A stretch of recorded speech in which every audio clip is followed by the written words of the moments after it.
a minute and kind of go back. Let's go back pre-insurance. Yes. Now I know that your father was also in the industry as well. My mother. Your mother was in the industry. Okay. My mother was in the industry. Yes. Mother was in the industry. Your father was an educator. Father educator. Mother is in the business. Yes. Let's go back. 9 years old, 10 years old, Kareim Cade. Yes. What did you dream about being when you grew up? Man, an entrepreneur. I didn't know what that meant. I didn't know what that was. And I'm gonna tell you how I got there, right? I went to a Catholic school here in Detroit, old school, shout out to St. Mary's of Redford, no longer around, but I went to Catholic school back there, and they would have these magazine sales every year. That was part of the deal. They had a magazine sale. That was part of their fundraiser for the school. And so probably about, I want to say probably the fifth grade, I went home and I told my parents, hey, I've got this magazine drive. And they were like, okay, well, that's your magazine drive. Like you need to get it. And typically what we do as parents is we go out and sell all the stuff for our kids, right? We go do the work and sell the stuff for our kids. My kids selling something, you put the candy bars on your desk, the cookie sheet, all that, but you don't give them the opportunity to go out and sell for themselves. And so my parents pushed me and was like, okay, you want to do this deal. And I think at that time, because we wore a uniform, if you sold so many magazines, you got a coupon for a jean day, right? You got a coupon for a hot dog day. So that was big stuff. If you had jeans on, bro, and you had a hot dog, man, you were the guy. Like you were that person. And so I got into that deal and started selling, man, and did very well doing that magazine deal. So early on, I kind of realized like, oh, there may be something into this deal. And I never colored inside the lines, right? And so my dad is the guy that colored inside the lines. I mean, he's going to follow all the rules. And I wasn't a bad kid or a mischievous kid or anything along those lines. I just was always thinking outside the box. So 9, 10, I'm thinking about what I'm doing. One of my guys that I work with right now, Rob and I have been together since 4th grade. And he would tell you that we would sit on the curb and I'd be like, man, I don't know what I'm doing. I'm going to get in sales. I'm going to create a business. I'm going to do something. But that's when we were young because I didn't want to work for anybody. So my next piece was at 16, I had my own lawn service. And so I cut grass in the neighborhood. And I got some bright idea at 17, going into my junior year of high school, I think it was, that I wanted to get a real job. And so I gave up this tax-free income with this lawn service to go work in a grocery store. And they started talking about taxes. I'm like, who is Fuda and Suda? And who are all these people getting a piece of my, they ain't coming here to work. And my mother, by this time, has shifted and gone into the insurance industry. And so I'm kind of looking at this deal like, wow. And they're looking at me like, well, yeah, you had, I think at that time I was making $150 a week, cutting 8, 9, paying $10 a lawn. You know what I mean? And I cut the little middle island in the middle of the street.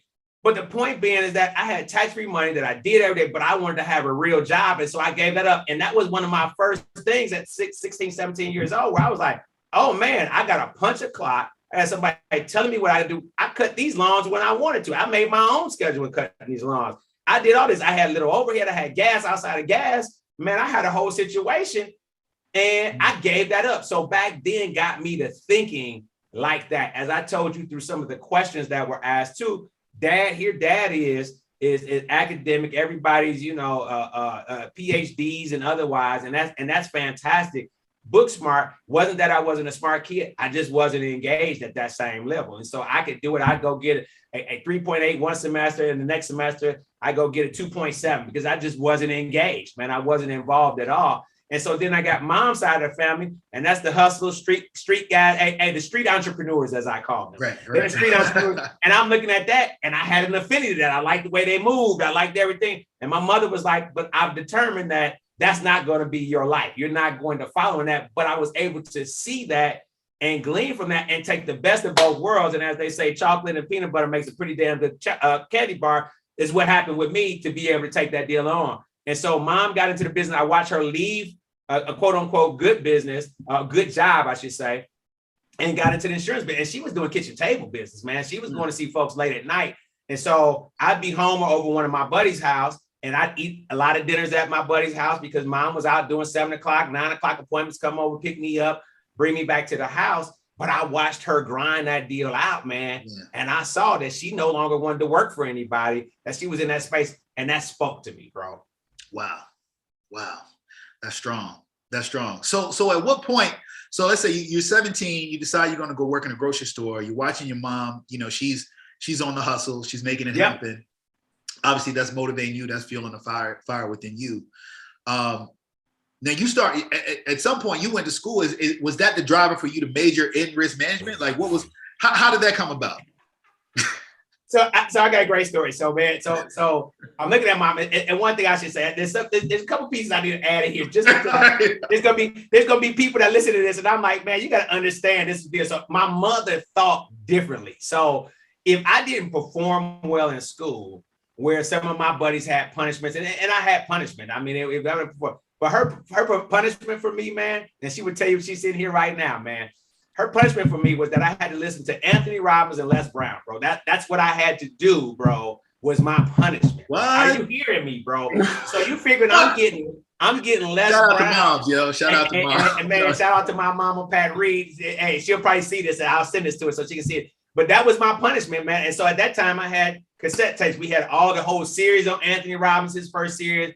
We had Les Brown. And brother, I would have to sit there, and that was my punishment. I had to listen to that stuff. So I'm getting this stuff poured into me early on. I'm helping my mother to build folders for her presentations and that kind of stuff. So I'm kind of seeing what it takes, but I'm also being fed, hey, how I should think about myself, what I should be thinking about, how I should go. And so I decided to I want to go to Clark Atlanta. Shout out to the Clark Atlanta University. Thus my red, black, gray, and all this stuff back here is between my Chiefs and Clark, man. I keep it Clark around here. And so with Clark, man, how did I pick Clark? Everybody's like, well, how did you pick Clark West? So I would go on these historical black college, these tours every summer. I had a guy here, Tal James since passed on, but Tal would have us to go on these trips, and I go. But what the killer for me was I saw School Days, man, and I was like, damn, I want to do that. I want to go on the yard. I want to hang out. And at that time, you got to remember, Freaknik had just started in Atlanta. So I'm hearing about Freaknik. So I had no intentions of going to insurance. I had intentions of going to school and party. And guess what, Rod? I did it well. I did it very well. So well that in my third year, my mother called me on the phone. And remember, there are no cell phones. There's nothing. I'm dating myself. Ain't no cell phone, brother. She catches me at my apartment on the house phone. And she's like, oh, glad I called you. She leaves me, as a matter of fact, she left me a message on my answer machine, right? She leaves me a message. Call mom back. Hey, what's up? You having a great time? Having a great time. Well, great.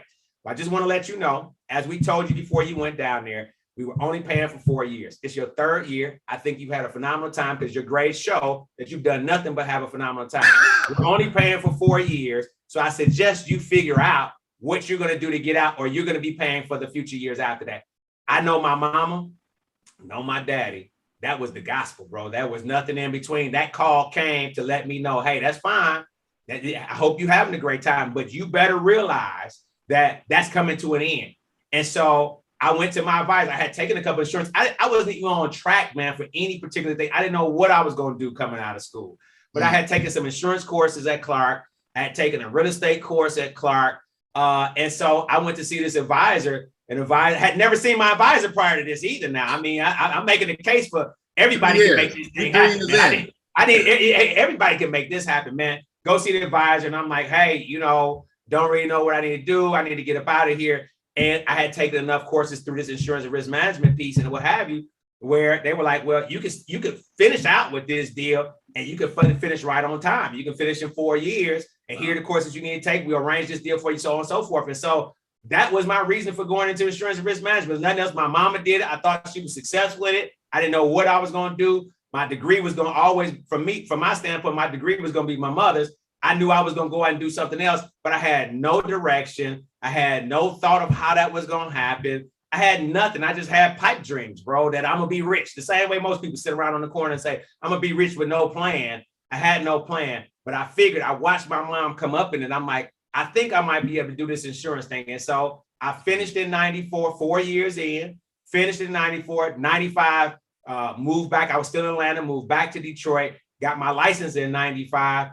And then all hell broke loose. I failed miserably, brother. I got in 95. My mother fired me in 96, told me that I was lazy and I was trifling. And she was right about all those things. And here's the thing I always point out when I tell this story.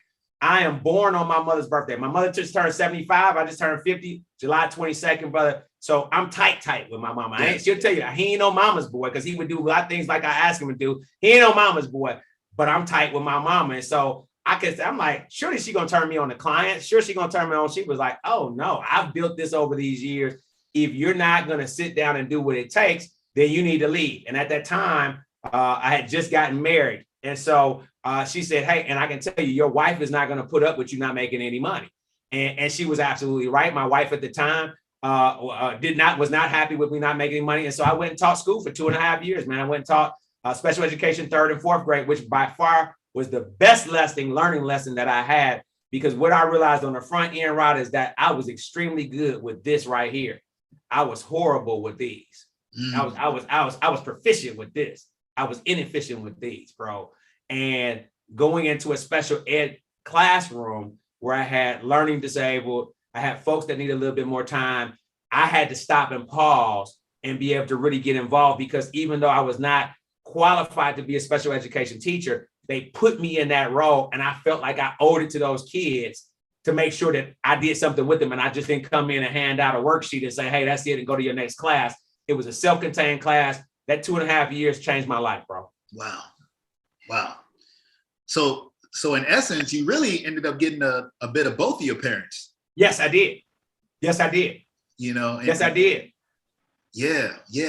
That's exactly it. I got the best of both worlds, because my dad had been there, and no different than what it is today. At that time, they were looking for African-American males to come in the classroom, which is still the case today, right? And I'm young. I'm in my early 20s. I'm 23, 24. So I'm fresh out of college, fresh out of partying, having a great time. I come in contact with these kids, man, and these kids changed my life. Like, I mean, I'm like looking at their situations and understanding how much of a good situation I had and how I squandered. The other thing I should say and point out to your listeners, man, is that coming out of Clark, I had no prospects, man. I think I graduated. My final GPA coming out of Clark was 2.3, I believe it was. So I had no prospects of anybody looking for me to get a job. I hadn't even been to the Career Placement Center for the 4 years that I was there. Had no internships.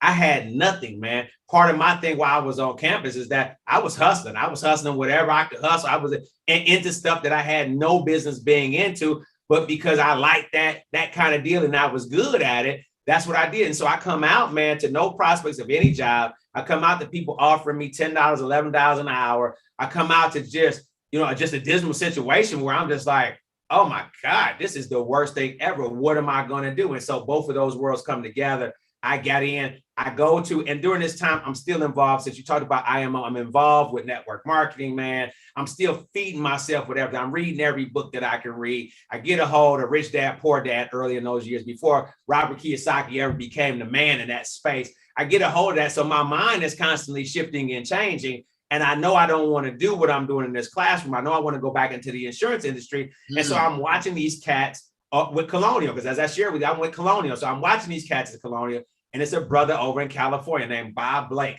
Bob Blake had one of the most incredible agencies that I had ever seen, in that it was very diverse. And I hope that we'll talk about diversity, what that looks like in our space. But it was a very diverse agency. And of course, they're in California, so they've got a melting pot. So he had Latina, he had Asian, he had African-American, he had white, he had anything you can name, he had it. And I would just watch the numbers. I would watch what he was doing. And every year, here it is, it's a brother. I get a chance to watch a brother, and he is kicking ass. And I'm like, wow.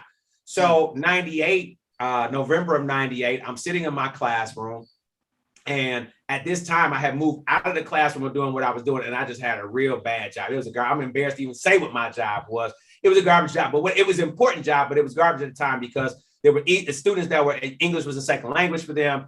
I had to record them speaking English and what they had, write down where they went wrong, and report this back to the educators doing it. So that was my job, brother. And I was just looking at myself at this point in time saying, man, what are you going to do? By this time, I'm probably 26, 25, 26. I hear next door, there's somebody selling insurance next door because it's worksite marketing. They got a payroll deduction account in the school. I hear them going through that process. I go out and introduce myself to them. Happens to be a lady who works for my mom. Oh, I talked to her. I talked to Tammy. She's now Tammy and I are brother and sister right now. She saved my life. But I go outside. I talk to her. She tells me what she's doing. She had been a former nurse. And my mother always talked about her really kind of being her major pupil. I mean, the one who was just out there getting it done. no excuses. And I talked to her about what she was doing. And I realized that in that 20 minutes that she had been in that classroom, she made $500 and I was being paid $95 a day as a substitute teacher in a regular position. And I'm like, 20 minutes, 500. I've been here all day. I'm recording people. I'm writing stuff down. This is ridiculous. I talked to her as God is my witness, right? Say that again. Say that again. God is my witness, right? I quit that day. Wow. I quit that day. Wow. And let me get a recap though, because that's important for, listen, you said in that 20 minutes. Yes. You realized. Yes. She made 500. Yes. You there all day long. Yes. $90.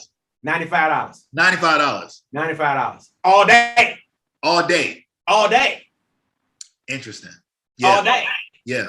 And so then what happened is that with Bob Blake's story, why that's important is that, you know, the other thing I got to say to your listener and your viewership is this, right? Is that I called Bob. I've always said it was 16 times. Maybe he'll tell you it was 10 times.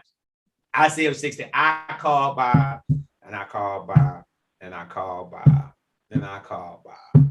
And Bob didn't get back to me. Bob was busy. I called Bob and Bob knew because my mother was with Colonial. Bob knew my mom. And I don't think it was that. It was just that whatever was going on, he didn't get back. And finally he got back to me. He's like, Kareim, you know, what can I do for you? I said, I just want to come out there and see what y'all are doing and see if I can learn something.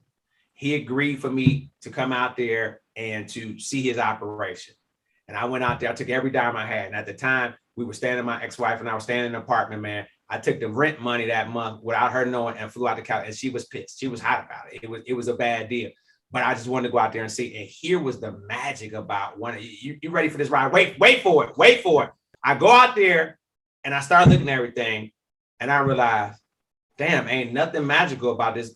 They just go to work every day. They got a plan. They go to work every day. They lay out the work. They lay out the plan. They've got camaraderie amongst the agents. They help one another. They focus on their strengths. They minimize their weakness. Every car I got in when I was going out with somebody had Zig Ziglar or Tom Hopkins or something in the car. They were taking their car and treating it like a library the whole time it was there. There was nothing that they were doing that was a silver bullet that was going to change my life and make my career grow any faster besides work, bro. I mean, that was just the deal. You know what I mean?